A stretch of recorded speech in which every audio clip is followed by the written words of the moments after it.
an affected letter, and that affected letter tells them you are now surplus. Basically, you don't have a job anymore. You might have 2 months left, and we've literally taken away your ability to earn a living. So that's our summer campaign. So I'd ask people to go on the Public Service Alliance of Canada website, look it up and follow it.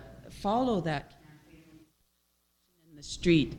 Join us. It's kind of ironic, as I'm sitting here, I'm getting in, I got in another email here, because one of my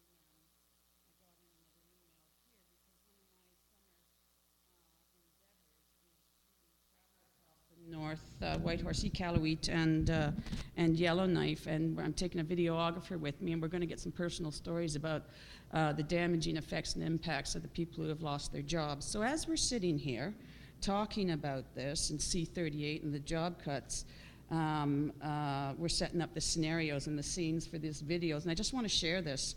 So it's coming in right now. They're calling them stories. Story one.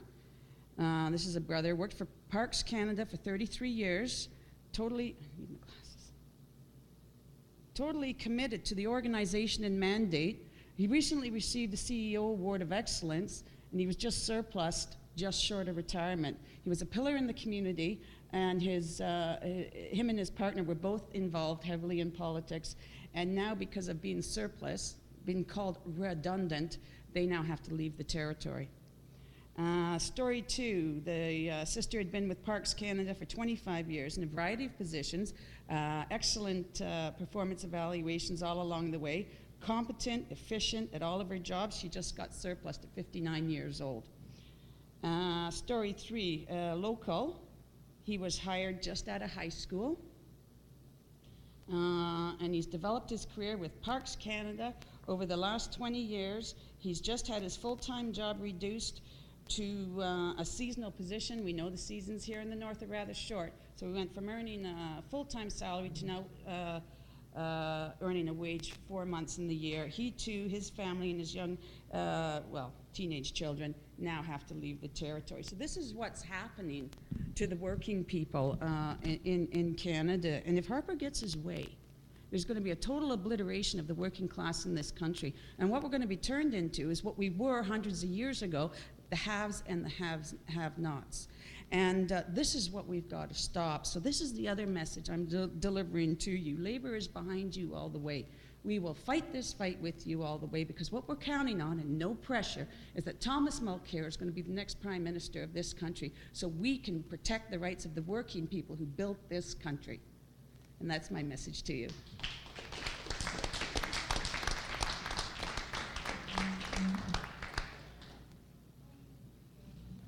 Well, yes. I'm running out of steam here. But yes, no, that's absolutely where we have to be. I mean, and I've been with labor on the streets a few times this year already, and I know we're going to be out there more. I know that that's going to happen. And labor has to be there. Labor has to be there. It's essential because this is about the future of the working people in Canada. It's not about the future of the rich people in Canada. That seems to be well taken care of. That's, the 1% is, I don't see anything in that budget that's hurting the 1%. Not a thing. Not one little thing is hurting them. But the working people of this country, those are the ones that are expected to pick up and pay for the large profits that are being taken out of this country. They're the ones that are expected to cover everything that they're the ones that are expected to work in third world conditions. I saw what happened with that. Took that one. They're moving. Which plant was it that they? Oshawa. GM moving it down to Tennessee or Kentucky, $14 an hour, guys. So they're taking people that are working in factories in Canada, making a decent wage, which in Canada is about $30 an hour. That's a decent wage. You can afford to live. You can afford to do the things right. Moving it down to the States at 14. Want to get those back to Canada? It is the same in Canada like in London Yeah. Thanks, Dennis. My name is Chris Brecky. I work with the Canadian Parks and Wilderness Society here in Yellowknife, and I would just like to bring a little more attention to our environment. Personally, I'm appalled by the manner in which our scientists, researchers, and environmental legislations have been completely obliterated over the last year and most recently. I think Canadians are unaware of the damage that could be caused by this budget bill. But so before I ask you a question about that, specific to the fisheries legislation, I'd just like to provide a couple of examples where I see that we're having some of the rights taken away from us. Environmental Lakes area in Ontario has recently been closed. Researchers have provided us with science that's mitigated acid rain, removed phosphates from our waters, it's called algal blooms, wrecked our fisheries, wrecked our drinking water sources. We've had severe cuts in Parks Canada, many of which are in the north. I think what we'll see this summer, it'll be our last summer, we'll have services like interpreters, which provide us, our children, experiences where they can develop a conservation ethic and growing up having values where we protect fish and wildlife.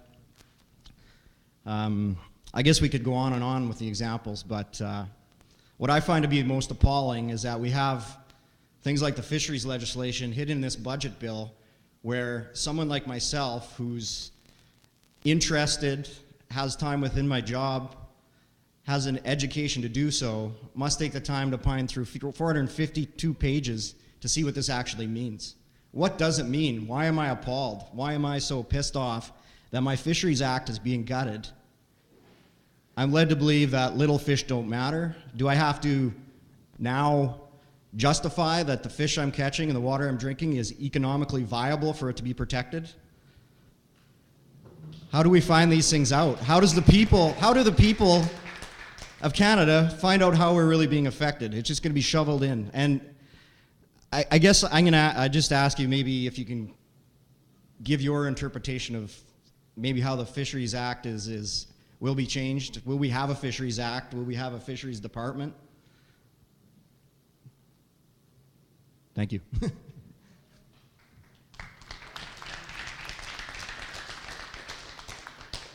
Well, I wish I had all the answers for you on that, but I think what's clearly happening here is that by doing what they're doing, they're making decision-making, they're moving decision-making from statutory responsibility to optional responsibility. They're really changing the way that the Fisheries Act was a statutory responsibility that covered all things. Now, what they're moving to is a situation where the minister can intervene almost any time he wants. That's the key. I mean, he will be fettered to some degree, and they will have to do some things. But at the end of the day, the minister, the cabinet, will have a say over that they didn't have before, because we had law before. We had law that said this had to be protected. Now we have a law that says this could be protected, or the minister can make a decision about it. And that's, I think that's where it'll end up. That's where it's going to end up when they go through with this. They will be in a position to make many decisions that are not in the public realm, that are not part of the process that we understand. If you have a environmental assessment that is triggered by the Fisheries Act, you go through a process. You identify the problems. If there are no problems, fine. You deal with it. And this talk about culverts, I mean, that's what they're pointing at. Well, we need to have this so that we can remove these culverts. I know what Parks Canada does in Wood Buffalo under the existing Fisheries Act, and I know how straightforward that is to deal with. So when they talk about this in the way they are, they're creating they're taking these little problems that affect a few people, and they're using them as a wedge to change the whole system. And that's really just, and you get these guys standing up in Parliament over and over again, fisheries minister saying it's all about culverts. It's all about culverts. No, it isn't. That's not the way it's going to play out after this is over. It's going to be about large-scale developments not having to take the steps that they need to take. So that's what these changes to the Fishery Act are all about, as far as I can tell. I can be, like maybe you got a better legislator who can understand this stuff, and deal with it. But that act should have taken, to make those kind of changes to that act, it should have been there should have been a whole series of events that took place. If you wanted to change that act, there should have been a whole series of events that took place that allowed that act to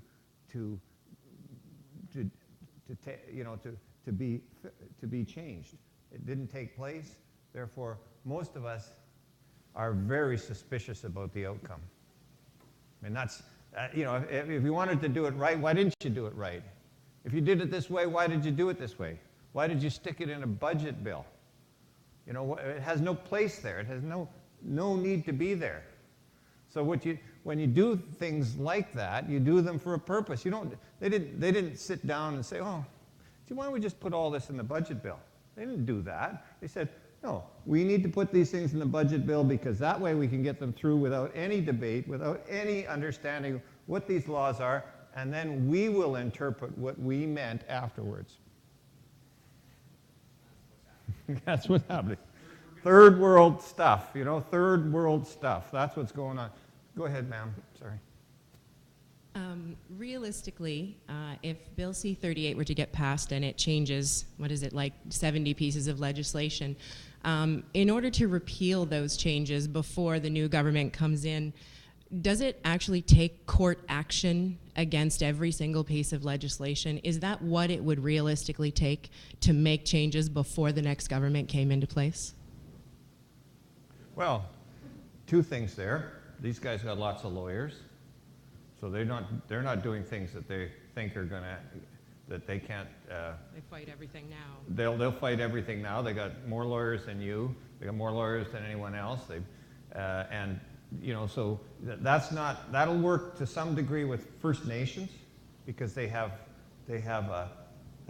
strong constitutional rights over certain things that are guaranteed, and if they have the deep pockets to go after the feds, they could do that.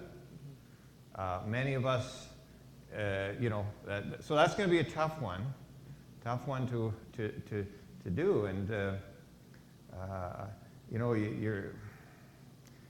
you would have to go after each individual act. There would be no question about that. This bill amends all these acts, so these acts are still all separate acts of Parliament. They're not together in one lump. Yeah. And there's so many things happening at once that the dust will take a long time to settle around these issues. So that we understand them. We understand them. And once again, it's interpretation. This government did not tell us how they're going to interpret the Fisheries Act after they made these changes. They just made these changes. Right. So you got to wait till they pull the pin on it, till you understand exactly sometimes what they mean by them. Right. Thank you. It's like they just tried to put everything through because they knew we couldn't do anything about it. So thank you for your time. Thanks.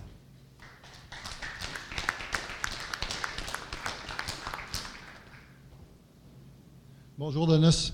Bonjour Fernand. J'aimerais te remercier parce que tu es le premier membre de chambre fédérale qui informe son électorat dans les deux langues officielles. Et puis c'est bien apprécié. I just wanted to thank Dennis because he's the first elected member of Parliament that actually respects the official languages of Canada in his written information to constituents, something that had never been done by anybody else before in a steady manner. The reason I stepped up today is I think sometimes we lack perspective and we don't see where issues are coming from and how they've evolved, and sometimes we miss the big picture and possibly our strategies are a little weak because of it. I don't know if some of you may recall the National Energy Strategy of the Trudeau government at one time created a bit of a revolution in Calgary and southern Alberta. There was a movement at the time to separate Alberta from Canada, and it never really went very far. But although we did muse that then the Trans-Canada would have to come through Fort Smith and end up going down to Liard, and Fort Smith would actually have had its road, but it never happened. However, that little blip in history gave rise to a new way of thinking, which is let's reform Canada. Let's get less government in this thing here. And you know, this is where Stephen Harper comes from. And if we want to know where Stephen Harper is going, he is so predictable. C-38 is a prime example of it. We look at what he wrote, is writing when he was an activist in the Reform Party of Canada. C-38 is part of it. I mean, it's true to form. He's putting a dream together, and he's ramming it through our throats. Now, Harper and the Harperites, now I think we have to bring down the level of respect that we give these people because they don't warrant it. Respect is earned.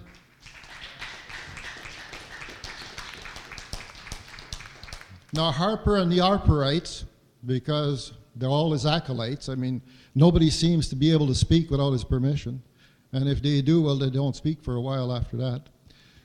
Well, their dream is to just bulldoze everything through while they can. They know they can't go there for long. They know their chances next time around are not very good, but they will have achieved their goal.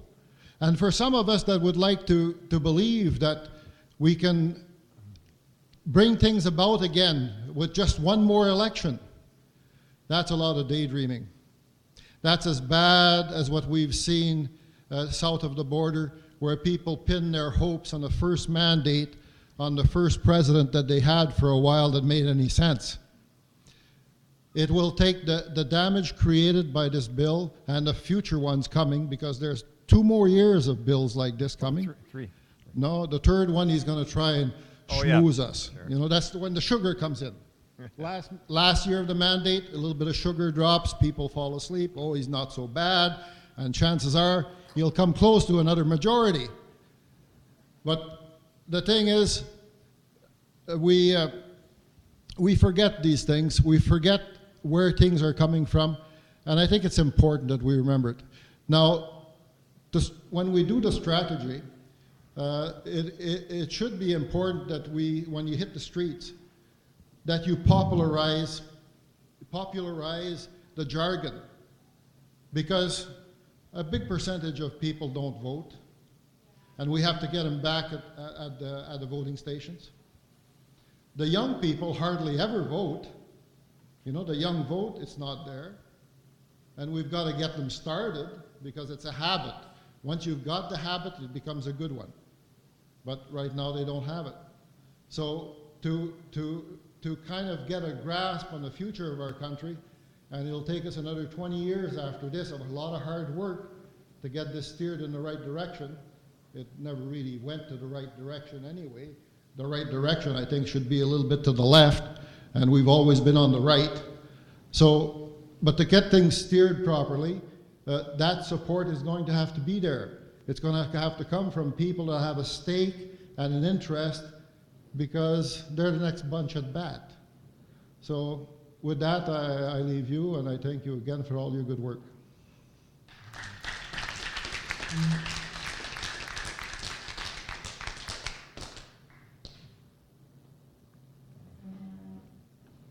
Hi there. Kind of madly off in all directions, but I liked some of the comments the guy before me presented, because I guess my biggest question is, how can you ensure us or me or anybody that you're going to be a majority come the next elections? Well, I have great concerns about that as well. Even if we became a majority, we got a majority in the Senate. And what we've seen in the last 3 years is the Senate has become a tool of the Conservative Party, with their majority there in blocking legislation that's passed by the majority of people in the House of Commons. We saw that with the climate change legislation that Jack Layton put forward, passed the House of Commons, got into the Senate and got defeated. When we And if the government changes the next time, when it changes the next time, this is going to be a very difficult situation. The work that we'll be able to do will be by regulation. And in some ways, the Conservatives are setting themselves up for that by putting so many of these bills in place that it's like the NWT. You know, I made a big fuss about this NWT Act changes. Why did I do that? Because the federal government is now taking more powers and putting them in the cabinet where they can make regulations without consulting anyone on our political future, on our ability of our government to borrow money. This is the political rights of Northerners. But on the other side of it is, if we have the majority, we can change those regulations without having to go back to Parliament and pass a law. So this will become a battle of regulation. That's what's going to happen come a change in government. It won't be legislation will be difficult because the Senate is there and it'll block it. And we don't have any space in the Senate. And in 3 or 4 years, there'll be even less space. I mean, most of the Liberals will be gone by then. We'll have a very strong Conservative majority in the Senate, and the appointments there haven't been all older people. So they're putting people in there who are going to be there a while. We may have to starve them out of there. The only control that the House of Commons has over the Senate is on its budget. So that might be the only way that we could deal with that. It's a problem. It's going to be a real problem, and Canadians have to stand strong here to deal with it. This is, I guess I was kind of excited because of, I'm not even sure the guy's name. I've got a real short-term memory problem, but the guy, Colin, I voted as Colin guy because I say, like, I'm more of a Green person or actually a Ralph Nader type person, but because there were small numbers, I have to vote for you. Well, thank you. Because, yeah, I'm progressive. I'm light years ahead probably in progression. Progressive thinking. So I have to vote for you. And as I see, Colin has a strategy which Nathan called it worked for, I just see it worked for the, what do you call those guys, the Conservatives and the Alliance Party of Canada. Yeah. It worked for them. Why wouldn't it work for us? Well, as I say, you know, I'm not going to forecast the future, but I think there will be lots of things going on come 3 years from now. And a lot of it will be determined by what happens with people in Canada. I mean, you know, and we'll hear about it. But that's a tough question. You know, it's in a way. I always supported working with progressive elements right across the country. I work with Elizabeth May. I work with the Liberals right now. I work with everybody. Everybody wants something different other than what's on the other side of the house. I'm happy with. What happens is I see it like kind of a strategist kind of guy. What happens is everybody sort of wants to be the leader, and we can and finds people to put them in a leader position. But and so you have like say.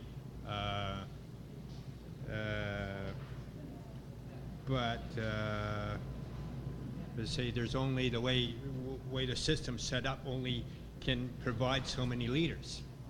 So that I guess that's where like I don't know. But I was trying to think if you heard this joke, something like about Conservatives eating Oreo cookies, and NDP eats digestive cookies or something, and Greens eat carrots. Okay. Yeah. Well, that's a good. You'll have to explain that one to me in a bit more detail. Thank you, sir. I know we don't have much time left, and I also need to run, but I feel motivated to come to the mic because this is an important forum. As one of the few young people left here, I feel like I need to speak on our behalf. And one of the messages collected on Monday says, "My Canada cares." And I think all the people in this room show that we care as Canadians, the direction that our country is going. We care enough to come here, but I think there are still a lot of empty chairs, and there's a lot of people out there that care. So I think everyone in this room owes it to themselves and to each other to go out and motivate those people to action. And all these messages need to be taken to Ottawa. And I know you do a lot of great work, Dennis, but I challenge you to do even more and speak even louder. And it's maybe not always about making lots of noise. There's a time and place for that. But in the quiet of our living rooms, we can talk to people, we can talk to friends over barbecues. And now is the time to motivate people to go out to the next election, to understand the issues. Because it's easy for a government to wrap something up in a government budget bill, an omnibus bill, use big language that no one will understand. It's a lot harder for the rest of us to explain that in plain language to our friends and peers. So thank you for putting this together, and thank you for listening. Well, on this note, on that note, and I want to thank you for that. I don't know how you're getting those to Ottawa, but anyhow, I hope you do get them to Ottawa in the next little while. I want to thank everybody for coming out here today. I know we had quite a number of people here. I've held many constituency meetings in my time, and I don't think I've ever had a crowd as big as this one. So I'm very pleased that you all showed up. I really am, and the dialogue once again has gone right across the country on the internet, and you know we need to communicate with each other.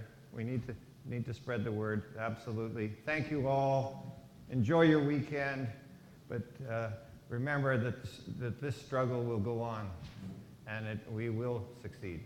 Thank you.